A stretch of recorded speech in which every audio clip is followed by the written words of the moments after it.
स्वागत आहे तुमचे आपल्या स्वामी शक्ती या चॅनलवरती। बघा, आज या व्हिडिओमध्ये मी तुम्हाला धनप्राप्तीसाठी पैशांची आर्थिक जी काही समस्या आपल्या आयुष्यात सुरू आहे ती दूर करण्यासाठी आपल्या घरात आणि घरातील प्रत्येक व्यक्तीच्या खिशात कायम पैसा राहण्यासाठी एक अत्यंत महत्त्वाचा उपाय सांगणार आहे। बघा, प्रत्येक पत्नीला वाटत असतं की माझ्या पतीकडे पैसे असावे, प्रत्येक आईला वाटत असतं माझ्या मुलांकडे पैसे असावे, आणि प्रत्येक गृहिणीला वाटत असतं की माझ्याकडे थोडेफार काय होईना पण पैसे असावे। कारण आत्ताच्या काळात पैसा सगळं काही आहे।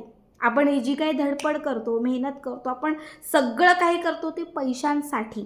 पैसा असेल तर समाजात किंमत आहे, पैसा असेल तर काहीही करू शकतो, आणि पैसा नसेल तर इच्छा असूनही काहीच होत नाही। एखादी वस्तू खायची आहे म्हणजे आपल्याला एखादी गोष्ट घ्यायची आहे, आवडली आहे, इच्छा झाली आहे खायची, पैसे असतील तर घ्याल, पैसे नसतील तर कोणी फुकट देणार नाही। घरात एखादा व्यक्ती आजारी पडला, हॉस्पिटलला न्यायचं म्हटलं पैसे लागतात। घरामध्ये मुलांचं शिक्षण आहे, पैसे लागतात। प्रत्येक गोष्टीसाठी पैसा लागतो। बघा, हा पैसा बऱ्याच वेळा आपल्या कष्टाने येतो तर बऱ्याच वेळा नशिबाने येतो। एखादा असा व्यक्ती तुम्ही बघताय जो सकाळी 7ला घराबाहेर पडतो, रात्री 12 वाजता घरात येतो, तो किती मेहनत करतो, किती कष्ट करतो। पण एखादा असा व्यक्ती आहे जो दुपारी छानपैकी 12-1 वाजता बाहेर जातो, त्याच दुपारी 2-3 वाजता तो घरी येतो, 2 तास काम करतो।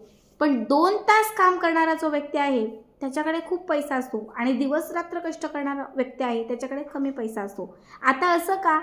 तर कुठेतरी नशिबाची गोष्ट असेल ना। बघा, हेच नशीब आपल्याला बदलवायचं आहे।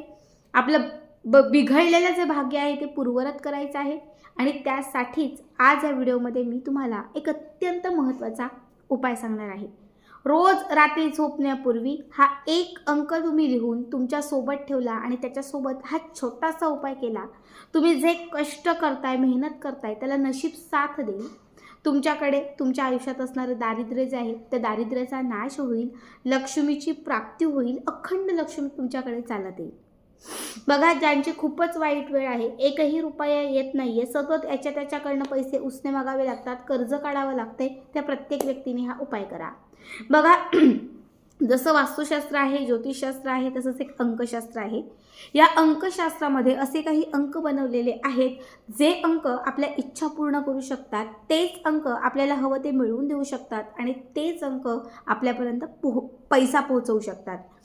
खरं तर एंजल नंबर म्हणजे असे लकी अंक आहे, लकी अंक आहे जे अंक जर तुम्ही तुमच्या जीवनात वापरायला सुरुवात केली तर ते अंक म्हणजे ते नंबर जे आहेत ते तुम्हाला लकी ठरतात।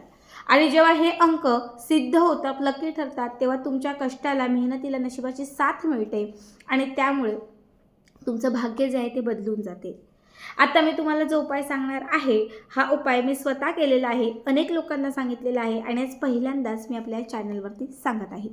सगळ्यात पहिले काय करायचं आहे, आठवड्यातील कुठलाही दिवस जो तुमच्यासाठी तुम्हाला आवडतोय किंवा तुमच्यासाठी तुम्हाला लकी वाटतोय त्या दिवशी हा उपाय तुम्हाला करायचा आहे। यासाठी तुम्हाला लागणार आहे एक छानपैकी तमालपत्र, ज्याला आपण म्हणतो तेजपत्ता, तमालपत्र। बघा, लॉ ऑफ अट्रॅक्शनमध्ये असेल, वास्तुशास्त्रामध्ये असेल, ज्योतिषशास्त्रामध्ये असेल, तमालपत्र हे अत्यंत प्रभावी असतं। तमालपत्र हे रेमेडीजसाठी किंवा मनी अट्रॅक्शनसाठी पुरातन कालापासून अत्यंत प्रभावी मानलं जातं। हेच तुम्हाला तमालपत्र म्हणजे तेजपत्ता तुम्हाला घ्यायचा आहे। तेजपत्ता स्वच्छ असावा, एकच घ्यायचा आहे, फक्त तो स्वच्छ असावा, छान असावा, कुठेही तुटलेला, चिरलेला, किडलेला नसावा। तुम्हाला तमालपत्र घ्यायचं आहे, आणि त्याच्यासोबत एक पेन घ्यायचा आहे, कुठल्याही रंगाचा पेन चालेल, कुठल्याही रंगाचा, शक्य असेल तर हिरवा घ्या, नाही तर कुठल्याही रंगाचा घ्या। आता काय करायचं, जे तमालपत्र घेतलेलं आहे त्या तमालपत्राच्या वरती तुम्हाला सगळ्यात पहिले तो अंक लिहायचा आहे जो तुमच्या जन्मतारखेचा आहे। आता तुम्हाला काय लिहायचं आहे, समजा माझी जन्मतारीख आहे 15, तर 1 आणि 5 याची बेरीज किती होणार, 6, मी 6 लिहिणार, ठीक आहे। समजा तुमची जन्मतारीख आहे 5, तुम्ही 5 लिहा। ज्यांची जन्मतारीख आहे 1 त्यांनी 1 लिहा, ज्यांची जन्मतारीख आहे 9 त्यांनी 9 लिहा, ज्यांची जन्मतारीख आहे 10 त्यांनी 1 आणि 0 यांची बेरीज होते 1 म्हणून 1. म्हणजे जेव्हा 2 अंकी तुमची जन्मतारीख असेल तेव्हा त्याची बेरीज करा, पण 1 अंकी जन्मतारीख असेल तर तीच संख्या तिथे, तोच अंक त्या तमालपत्रावरती कुठेही एका बाजूला लिहा आणि त्याच्या पुढे अंक लिहिल्यानंतर त्याच्या पुढे जो महिना असेल त्या महिन्याची तारीख लिहा. सॉरी, तो महिना कितवा असेल तो लिहा. आता समजा माझी जन्मतारीख आहे 15, 1 आणि 5 यांची बेरीज होते 6, म्हणून मी 6 लिहिलं आणि माझा जन्म आहे एप्रिलमध्ये. तर जानेवारी, फेब्रुवारी, मार्च आणि एप्रिल महिना कितवा आहे? 4था, तर मी लिहिणार 4. तुमचा मे महिना आहे तुम्ही 5 लिहा. तुमचा जून महिना आहे तुम्ही 6 लिहा. तुमचा जानेवारी महिना आहे तुम्ही 1 लिहा. जो महिना असेल जन्मतारखेचा तुमचा त्यानुसार ती संख्या तुम्हाला लिहायची आहे. ठीक आहे. आता हे 2 अंक तुमचे लिहून झाले की त्याच्यानंतर तुम्हाला त्याला एक राऊंड करायचं आहे, म्हणजे त्याला गोल करायचं आहे. त्या तमालपत्रावरती लिहिलेल्या या संख्येला तुम्हाला गोल करायचं आहे आणि त्याच्या बाजूला किंवा त्याच्या खाली तुम्हाला जी अमाऊंट हवी आहे ती लिहायची आहे. 5 लाख, 4 लाख, 10 लाख कर्ज असेल, काही असेल, तुम्हाला तेवढी अमाऊंट फक्त तिथे लिहायची आहे. ठीक आहे.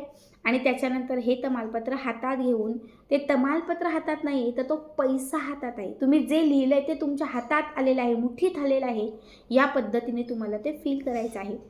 त्यानंतर जेव्हा तुम्ही रात्री झोपायला जाताय, ठीक आहे, जेव्हा तुम्ही रात्री झोपायला जाताय, म्हणजे हा उपाय तुम्ही दिवसभरात कधीही केलात तरी चालेल, शक्यतो रात्री केलात तरीही चालेल.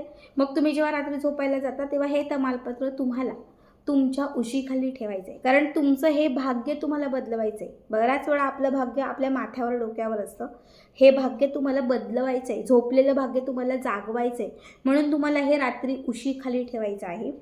त्यानंतर सकाळी उठलात, अंघोळ वगैरे झाली, सगळं आवरलं की हेच तमालपत्र तुम्हाला कपाटात, तिजोरीत ठेवायचं आहे. दुसऱ्या दिवशी पुन्हा झोपायला जाल तेव्हा दुसरं तमालपत्र घ्या, सेम असं लिहा. पुन्हा सकाळी रात्रभर उशीखाली ठेवून सकाळी उठलात, अंघोळ झाली की ते तमालपत्र तिजोरीत ठेवा. असं तुम्हाला कमीत कमी 21 दिवस करायचं आहे. किती? 21 तमालपत्र तुमची तिजोरीत साठतील. ही 21 तमालपत्र तुम्हाला 41 दिवस तरी तुमच्या तिजोरीतून हलवायची नाही आहेत, अजिबात काढायची नाही, हात नाही लावायचं, काहीच नाही. 41 दिवस पूर्ण झाले म्हणजे जवळपास 2 महिने व्हायला आले की त्याच्यानंतर ही सगळी तमालपत्र काढायची, एका मोठ्या भांड्यात प्लेटमध्ये घ्यायची, त्यावरती कापूर टाकायचा आणि ही तमालपत्र देवघराच्या समोर किंवा उंबरठ्याच्या समोर, जिथून लक्ष्मीची प्राप्ती घरात होते, किंवा आपलं देवघर जिथून लक्ष्मी माता साक्षात आपल्या घरात वास करते, तिथेही तमालपत्र जाळायची आणि याची जी काय राख होईल ती घरातच अशी फुंकायची. कधीच आयुष्यात पैसा कमी पडणार नाही, कधीही तुमच्यावरती खूप दारिद्र्याची वेळ येणार नाही. कितीही गरिबी असेल, किती काय असेल, ते सगळं संपतं. खूप साधा, खूप सोपा उपाय आहे बघा, नक्की करा.